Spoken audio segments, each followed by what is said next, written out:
anggota ex-Gavatar asal Lampung tiba di Bandar Lampung. Jembatan Wai Umpu Wai Kanan ambrol, arus lalu lintas di Jalinteng tersendat.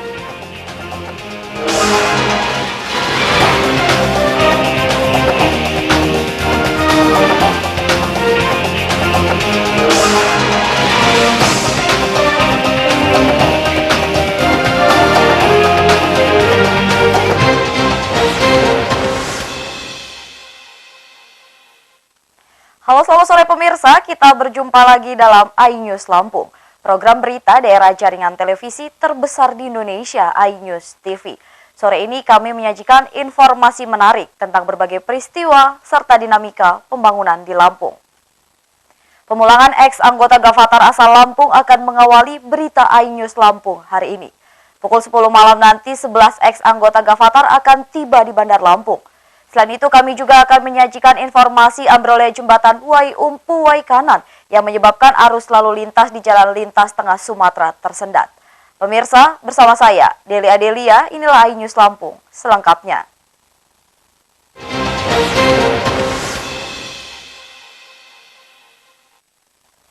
Pemirsa, 11 ex-anggota Gavatar asal Lampung dipulangkan hari ini.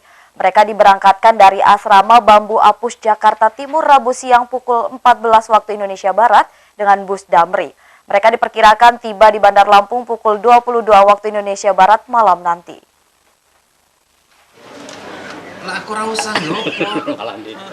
Anggota ex-Gavatar asal Lampung dijemput oleh tim yang dipimpin asisten 3 Sekda Provinsi Lampung Nyonya Elia Mukhtar. Ex-anggota Gavatar ini akan dikarantina sebelum dipulangkan ke kampung halamannya. Kabag Humas Pemda Provinsi Lampung Heriansyah memaparkan dari 11 anggota ex-Gavatar nantinya akan ditempatkan di asrama Masjid Al-Furqon Bandar Lampung. Mereka akan mendapat pembinaan dan pendampingan. Rombongan ex-anggota Gavatar asal Lampung diperkirakan tiba di asrama Haji Masjid Al-Furqon Bandar Lampung Rabu malam sekitar pukul 22 waktu Indonesia Barat. 11 anggota ex-Gavatar ini berasal dari Tanggamus, Lampung Tengah, Tulang Bawang Barat, dan Lampung Timur. Tim dari provinsi di mana Ibu Elia Mukhtar selaku asisten bidang Kisra sudah berada di lokasi di Bambu Apus. Nah, rencana kepulangan ini akan dikoordinasikan dengan RPTC ya di Bambu Apus, namanya Rumah Perlindungan Trauma Center. Nah, saat informasi yang kami terima ini akan diberangkatkan pada pukul 2 siang nanti. Nah, diperkirakan tiba di Bandar Lampung pada pukul 10. Ex-anggota Gavatar lainnya kini masih dalam pendataan. Tim yang dikirim Pemda Lampung masih berkoordinasi dengan Kementerian Sosial dan Pemda Kalimantan Barat. Bahkan Polda Lampung dikabarkan juga mengirim tim pendahulu ke Kalimantan Barat. Dari Bandar Lampung, Fajar Magetan melaporkan. Apalagi. Salah satu warga Lampung yang ikut Gavatar adalah seorang PNS lapas anak di Bandar Lampung bernama Adam Rizky.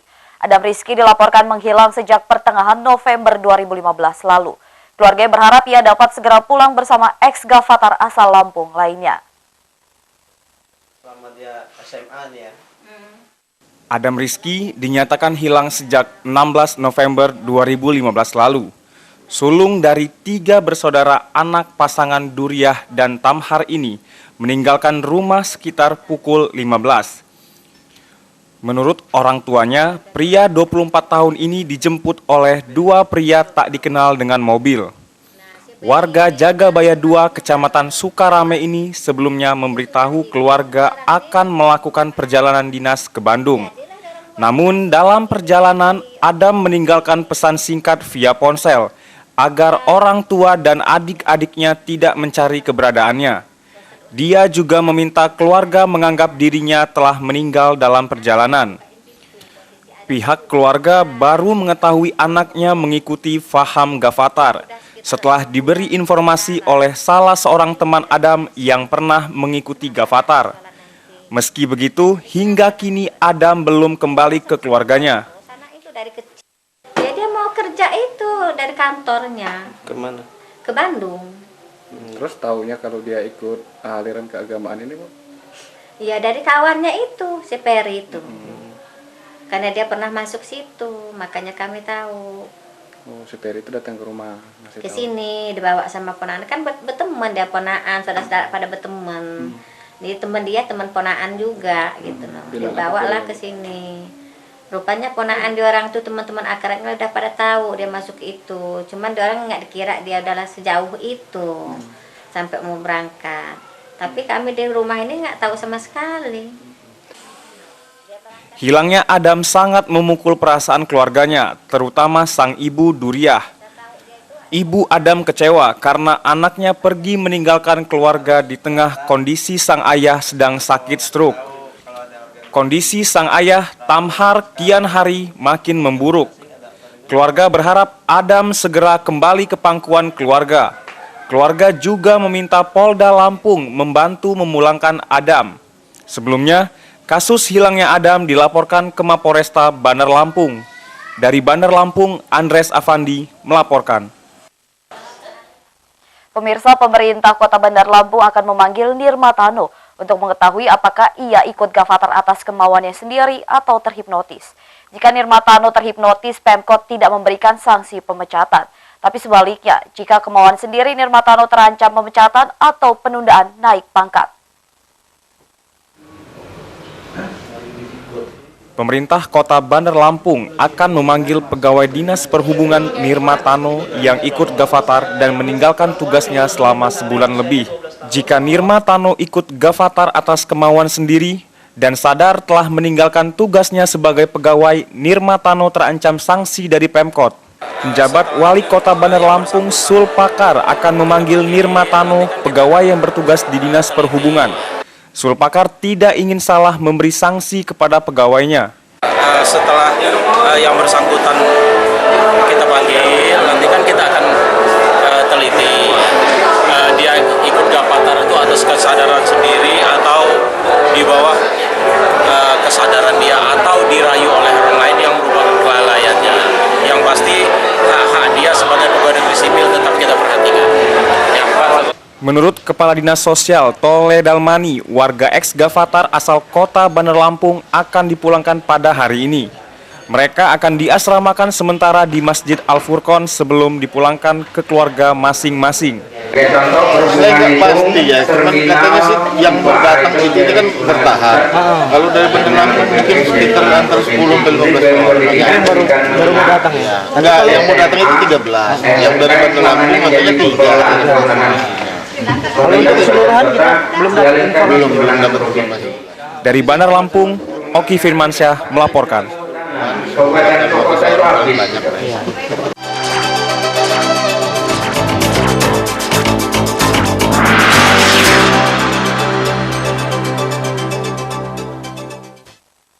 Pemirsa, untuk mengantisipasi gerakan terlarang seperti Gavatar berkembang luas, Pemkab Lampung Tengah akan menggandeng aparat keamanan melakukan pencegahan. Selain itu, Pemkab akan mengajak seluruh elemen masyarakat membentengi diri dari gerakan terlarang tersebut. Berikut penjelasan Sekda Kabupaten Lampung Tengah, Adi Erlansyah. Masalah Gavatar Lampung Tengah kan sudah bukan cuma sekarang, artinya dari beberapa waktu yang lalu juga sudah dibahas ya, termasuk oleh Forkopimda gitu ya. Jadi saya pikir dari pihak keamanan juga sudah memonitor ya, bersama Pemda juga sudah memonitor. Hanya kan gerakan ini juga nggak bisa kita namanya gerakan seperti ini, mungkin mereka gerakan bawah tanah gitu dan lain sebagainya, sehingga sulit juga kita memonitor. Tapi kalau gerakannya ada di permukaan kan itu termonitor. Nah, jadi sama dengan saya pikir di daerah lain juga seperti itu. Nah, prinsipnya kita bersama aparat keamanan akan mengantisipasi ya gerakan-gerakan yang katakan yang melanggar hukum ini untuk tidak berkembang lebih jauh gitu ya. Jadi kalau memang ada pelanggaran yang memang sudah bisa ditindak, ya kita akan bersama-sama nanti menindak. Pemirsa, setelah jeda pariwara berikut kami kembali dengan informasi lain, di antaranya jembatan Wai Umpu Wai Kanan ambrol, tetaplah bersama kami.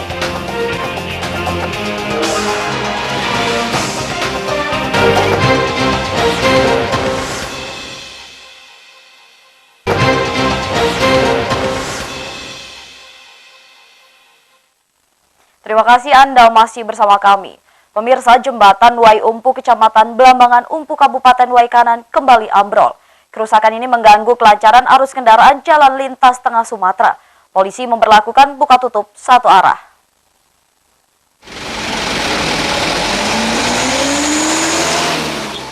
Kerusakan jembatan Wai Umpu mengakibatkan kemacetan jalan lintas tengah Sumatera. Arus kendaraan Lampung tujuan Sumatera Selatan maupun sebaliknya tertahan berjam-jam. Laju kendaraan tertahan karena badan jembatan ambrol cukup lebar. Kerusakan diduga akibat gerusan air hujan intensitas tinggi. Kondisi ini diperburuk oleh banyaknya kendaraan berat melintas siang malam. Pengguna jalan merasa terganggu. Kerusakan jembatan Wai Umpu berulang setiap tahun. Perbaikan selalu bertahap dan hanya tambal sulam sehingga cepat ambrol. Pemerintah diminta menekan potensi kerusakan dengan membatasi tonase kendaraan. Biasanya kita nggak ada antrian begini, jadi antrian. Ya, kita sebagai masyarakat sangat terganggu dengan adanya jebol ini. Jangan terulang lagi jebol-jebol kayak kemarin. Susah kita dibikinnya.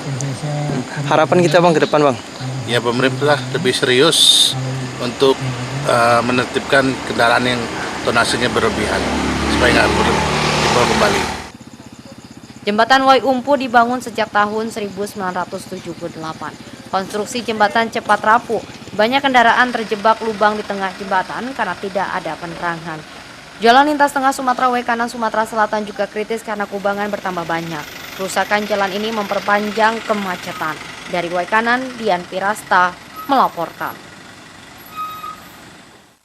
Pemirsa, beralih ke topik lain. Faktor cuaca dan mahalnya harga pakan membuat sejumlah peternak ayam di Lampung Timur kini menghentikan usahanya. Akibatnya pasokan ayam ke pasar berkurang sehingga harga daging ayam kini melambung. Peternak berencana untuk memulai pengembukan ayam setelah harga pakan turun.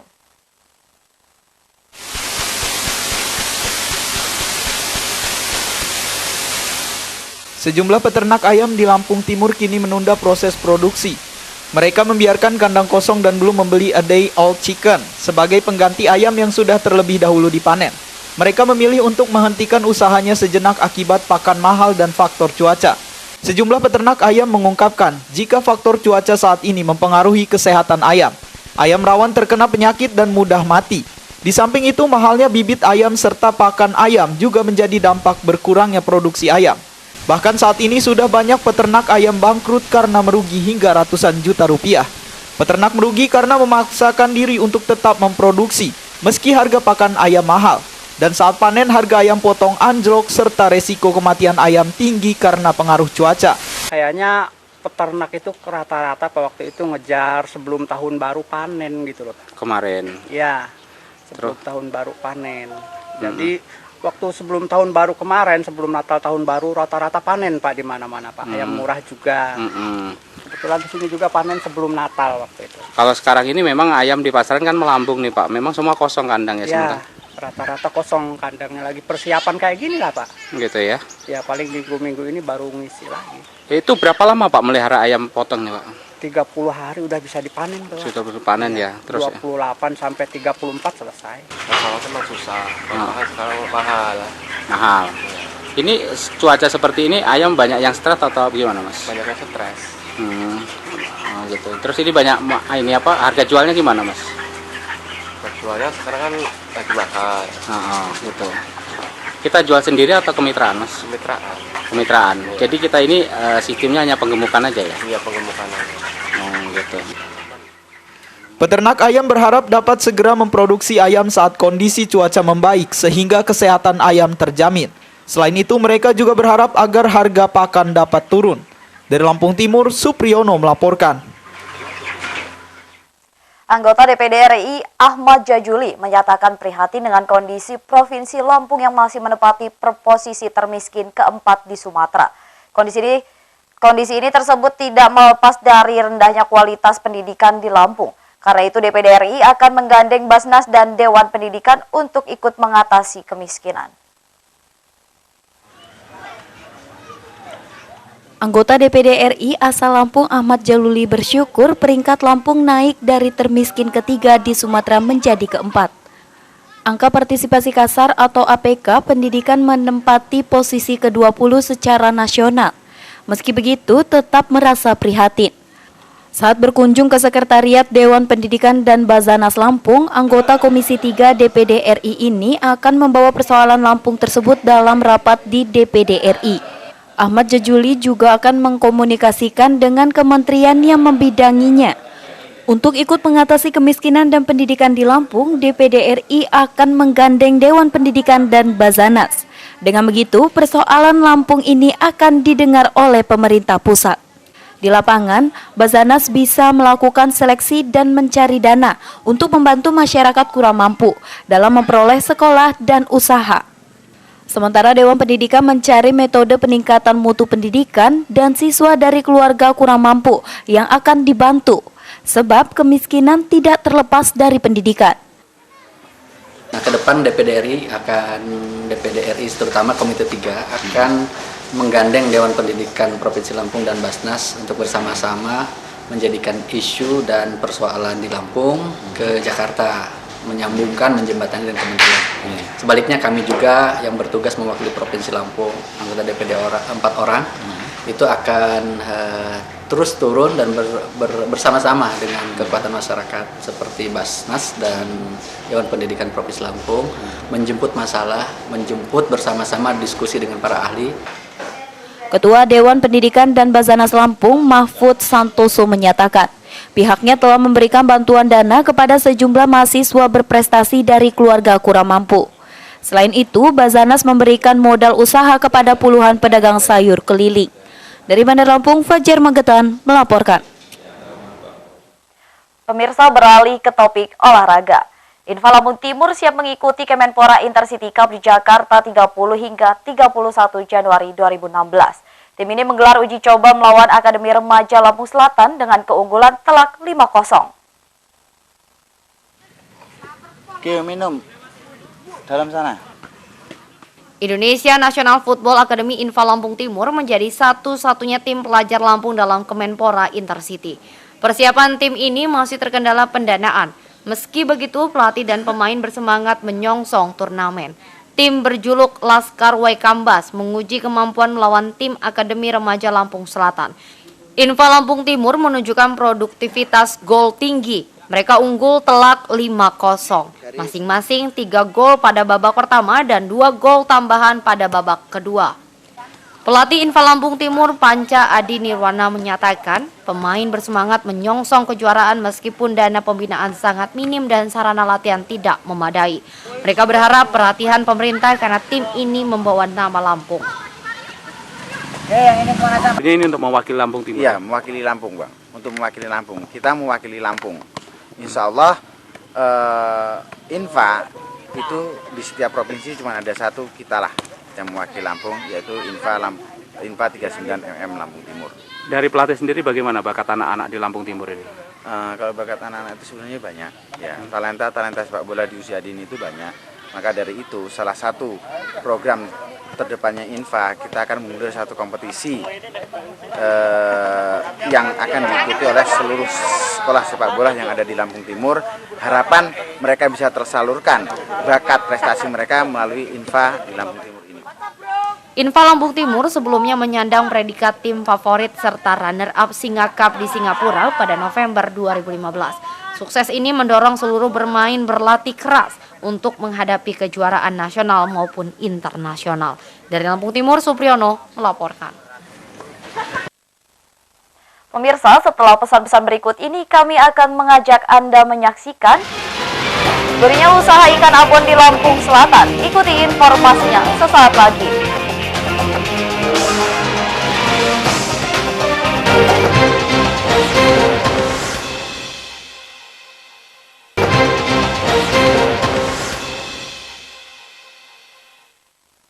Pemirsa, industri kreatif Desa Bumidaya Lampung Selatan memanfaatkan hasil budidaya lele menjadi abon. Olahan ikan ini sungguh lezat untuk lauk pauk maupun cemilan bergizi. Abon lele menjadi buruan konsumen lokal Sumatera hingga Jawa. Pemirsa, laporan tersebut sekaligus mengakhiri iNews Lampung hari ini. Saya Deli Adelia dan kru bertugas undur diri. Selamat sore dan sampai jumpa. Kawasan Palas Lampung Selatan membudidayakan ikan air tawar seperti lele, nila, gurame, patin, dan bawal. Hasil ikan lele begitu melimpah sehingga melebihi serapan pasar. Budidaya ikan air tawar menginspirasi pengembangan industri rumah tangga. Pasokan lele ke rumah makan atau warung pecel lele berlebih. Warga desa Bumidaya, Kecamatan Palas menampung kelebihan lele untuk diolah menjadi abon. Industri rumahan abon lele dipelopori Toha Suparman, seorang guru sekolah dasar. Pengembangan usaha memberdayakan ibu-ibu rumah tangga baik sebagai pengolahan maupun pemasaran. Abon lele digemari konsumen karena kelezatannya. Olahan ikan ini bukan hanya menjadi lauk pauk nasi, namun cemilan nikmat dan bergizi. Pengolahan abon lele tidak rumit. Lele dikukus hingga cukup lunak, sehingga memudahkan pemisahan daging dengan kulit. Daging dicampur dengan racikan bumbu dan siap digoreng. Proses terakhir adalah pengemasan sesuai ukuran. Kelompok pengolahan dan pemasaran abon lele Bumidaya menjual produk olahan ikan dengan merek dagang Pas Mantap. Selain memasarkan abon lele original, pengolah berinovasi dengan rasa bawang dan pedas manis. Kapasitas produksi rata-rata 2 kuintal per hari. Abon lele dikemas ukuran 50 gram, 100 gram hingga 1 kilogram. Harga terjangkau konsumen mulai Rp12.000 hingga Rp120.000. Untuk sementara ini di abon ikan lele yang dimana di daerah kami banyak bahan baku. Kelompok pengolahan dan pemasaran atau Poklasar Abon Lele dirintis sejak tahun 2006. Usaha abon lele khas Bumidaya berkembang pesat. Olahan lele digemari konsumen lokal. Pemasaran bahkan meluas ke negeri Serambi Mekah, Aceh Darussalam. Produk kemasan ini juga laris manis di pasar Jawa. Abon lele khas Bumidaya ketiban pesanan pada musim libur atau acara musiman. Pasar makin terbuka berkat pemasaran melalui sosial media. Usaha abon lele meningkatkan perekonomian keluarga. Bila banyak manfaatnya buat saya. Di antaranya satu, bisa menambah wawasan ilmu. Saya bisa tahu caranya membuat abon dari ikan lele ini. Terus yang kedua, bisa membantu pendapatan ekonomi keluarga. Abon lele Pas Mantap telah mengantongi sertifikat kesehatan. Usaha abon lele mendapat penghargaan pelaku pembangunan ketahanan pangan Lampung. Presiden Joko Widodo juga menganugerahi Adikarya Pangan Nusantara tahun 2015. Andres Avandi dan Arsadi Saputra, MNC Media melaporkan.